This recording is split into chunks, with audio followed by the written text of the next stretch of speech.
Hi friends, welcome to our channel. Brahmamudi serial next ఎపిసోడ్లో ఏం జరగబోతోందో ఈ వీడియోలో చూసి తెలుసుకుందాం. కావ్యని చంపాలనుకుంటున్న రుద్రాని అసలు ఏం జరిగింది అని తెలుసుకోవడానికి ఈ వీడియోని స్కిప్ చేయకుండా ఎండ్ వరకు చూసేయండి. యామిని, రామ్ ఆ రోజు ఏ అమ్మాయిని హాస్పిటల్లో జాయిన్ చేశాడో నేను వెంటనే అక్కడికి వెళ్ళి తెలుసుకోవాలి. ఆ వ్యక్తి ఎవరో ఖచ్చితంగా తెలుసుకొని తీరాలి. ఆ వ్యక్తి ఎవరో తెలుసుకునేంత వరకు నాకు ప్రశాంతంగా ఉండదు అని అంటుంది.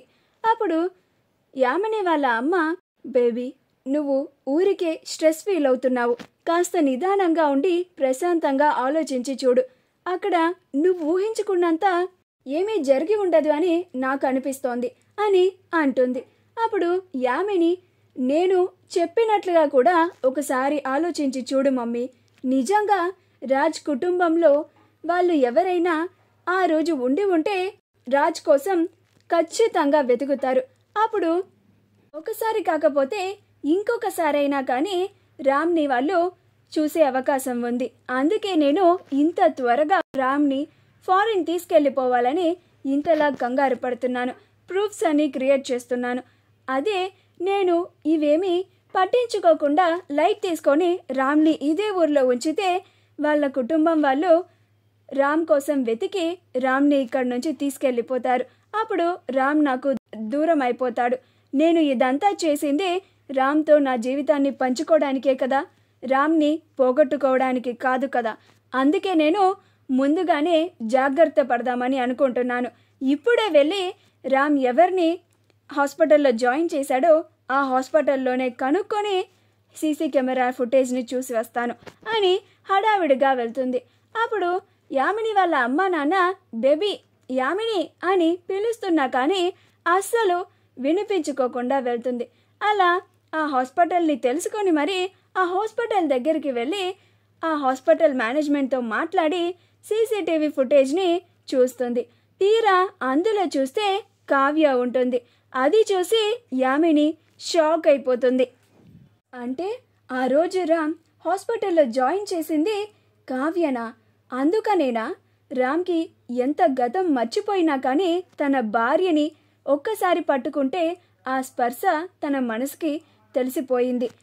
తన మనిషిని పట్టుకున్నాను అని తన మనసుకి తెలిసింది. అందుకనే రామ్ అంతలాగా ఈ అమ్మాయి గురించి ఆలోచిస్తున్నాడు. నేను వీలైనంత తొందరగా వీసాకి అప్లై చేసి రామ్ని చాలా త్వరగా ఫారిన్కి తీసుకెళ్ళిపోవాలి అని అనుకుంటూ ఇంటికి వస్తుంది. ఇంటికి రాగానే చాలా హడావిడిగా ఆ డాక్యుమెంట్స్ అన్నిటినీ తీసుకొని ఆ వీసా ప్రాసెస్ అంతా చూస్తూ ఉంటుంది. అది చూసి యామిని వాళ్ళ అమ్మ నాన్న, ఏమైంది బేబీ, అంత కంగారు పడుతున్నావేంటి అని అడుగుతారు. అప్పుడు యామిని, ఆ రోజు రామ్ హాస్పిటల్లో జాయిన్ చేసింది ఎవరో కాదు మమ్మీ, రామ్ భార్య కావ్యని అని అంటుంది. ఆ మాట వినగానే వాళ్ళ అమ్మ నాన్నలు ఇద్దరు ఆశ్చర్యపోతారు. అప్పుడు యామిని, నా భయమే నిజమైంది, నేనిప్పుడు వీలైనంత తొందరగా రామ్ని ఈ కంట్రీలో నుంచి తీసుకెళ్ళిపోవాలి, ముఖ్యంగా ఈ ఊరిలో రామ్ని అస్సలు ఉంచకూడదు అని అనుకుంటూ ఉంటుంది. అప్పు, స్వప్నల ఇద్దరు కలిసి కావ్య గదిలోకి వెళ్తారు. అలా కావ్య రాజ్ ఫోటోనే పట్టుకొని ఏడవడం చూసి స్వప్న, అప్పులు కూడా బాధపడుతూ ఉంటారు. అలా స్వప్న కావ్య దగ్గరికి వెళ్ళి, కావ్య బాధపడకే అని అంటుంది. అప్పుడు కావ్య, నన్ను వదిలక్క అని అంటుంది. అప్పుడు స్వప్న, ఏమైందే కావ్య అని అంటుంది. అప్పుడు కావ్య, ఈ ఇంట్లో వాళ్ళందరూ నాకు పిచ్చి పట్టింది అని అనుకోవడం సరే, మీరు కూడా నా తోడబుట్టిన వాళ్ళు కూడా నన్ను నమ్మడం లేదు, మీరు కూడా పిచ్చి పట్టింది అని అనుకుంటున్నారు, ఇక నన్ను ఎవరు నమ్ముతారక్క అని బాధపడుతూ ఉంటుంది. అప్పుడు స్వప్న, అది కాదే కావ్య అని చెప్పాలనుకుంటూ ఉంటే అప్పుడు అప్పు, కావ్యక్క, నేను నిన్ను నమ్ముతున్నాను అని అంటుంది. అప్పుడు స్వప్న, అప్పు ఏం మాట్లాడుతున్నావే నువ్వు అని అంటుంది. అప్పుడు అప్పు, అవునక్క, కావ్యక్క మాటలు వింటూ ఉంటే నాకు నమ్మాలనిపిస్తోంది, కావ్యక్క నిజం చెప్తుందేమో అని అనిపిస్తోంది, నిజంగానే బావగారు బతికే ఉండొచ్చు కదా, అందుకే నేను ఒక డెసిషన్ తీసుకున్నాను అని అంటుంది. అప్పుడు స్వప్న, ఏంటి అది అని అంటుంది. అప్పుడు అప్పు హైయర్ అఫీషియల్స్తో మాట్లాడి కేసుని మళ్ళీ రీఇన్వెస్టిగేషన్ చేస్తాను. అలా బావ ఆచూకీని తెలుసుకుంటాను, బావని వెతికి పట్టుకుంటాను అని అంటుంది. అప్పుడు కావ్య అప్పు వాళ్ళ హైయర్ అఫీషియల్స్తో మాట్లాడి ఇన్వెస్టిగేషన్ చేసి ఆచూకీ తెలుసుకునేంతలోపు నేనే ఆయన్ని వెతికి పట్టుకొని ఎక్కడున్నారో తెలుసుకొని ఈ ఇంటికి తీసుకొచ్చి మీ అందరి కళ్ళ ముందు నిలబెడతాను అని అంటుంది.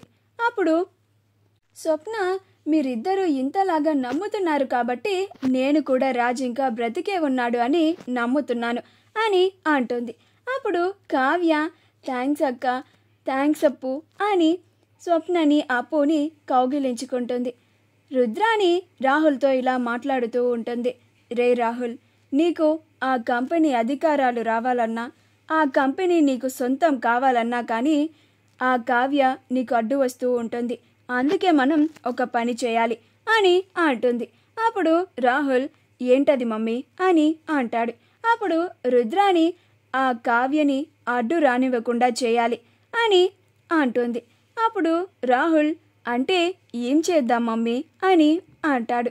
అప్పుడు రుద్రాణి ఆ కావ్య అడ్డుని తొలగించేద్దాం రాహుల్ అని అంటుంది.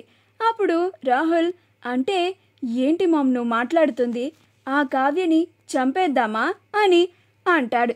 అప్పుడు రుద్రాణి అవునురా, నాకెందుకో ఈరోజు కావ్య మాటలను బట్టి నిజంగానే రాజు బ్రతికే ఉన్నాడేమో అని అనిపిస్తోంది. ఆ కావ్య బ్రతికి ఉంటే ఎలాగైనా సరే రాజ్ని తీసుకొస్తుంది. అప్పుడు మనం అనుకున్నట్లుగా కంపెనీ బాధ్యతలు నీ చేతికి రావు. మళ్ళీ మనం ఎప్పటిలాగానే ఆ కంపెనీ బాధ్యతలు మన చేతికి ఎప్పుడు వస్తాయని ఎదురు చూస్తూ ఉండాలి. ఇప్పుడు మనకి మంచి అవకాశం వచ్చింది. ఆ కావ్య అడ్డు తొలగిస్తే ఇక ఈ ఇంట్లో మనకెవ్వరు అడ్డు రారు.